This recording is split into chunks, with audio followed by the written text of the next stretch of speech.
Bonjour, nous allons aujourd'hui nous intéresser à la constitution de l'atome.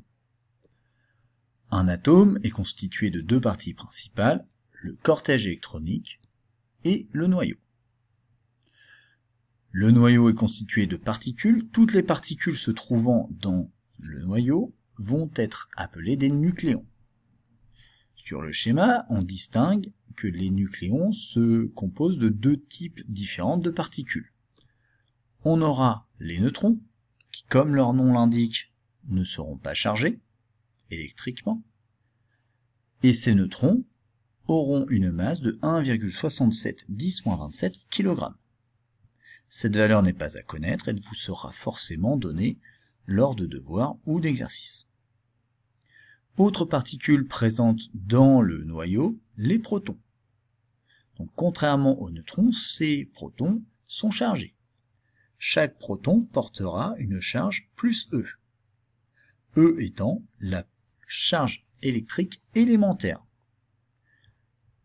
Cette charge vaut 1,6 10-19 coulombs.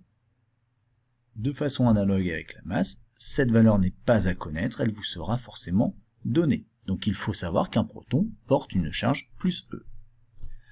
La masse d'un proton sera à notre niveau, c'est-à-dire en classe de seconde, identique à la masse du neutron.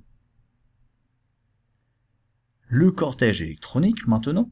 Le cortège électronique est constitué essentiellement de vide. De temps en temps, on pourra rencontrer un ou plusieurs électrons.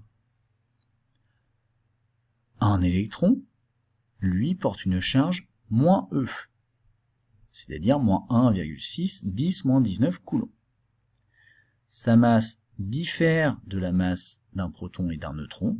La masse d'un électron vaut 9,11 10-31 kg.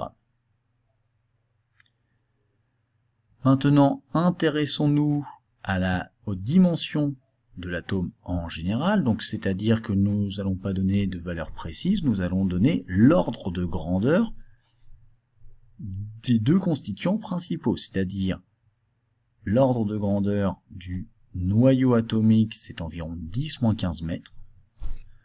L'ordre de grandeur de l'atome, c'est 10-10 mètres.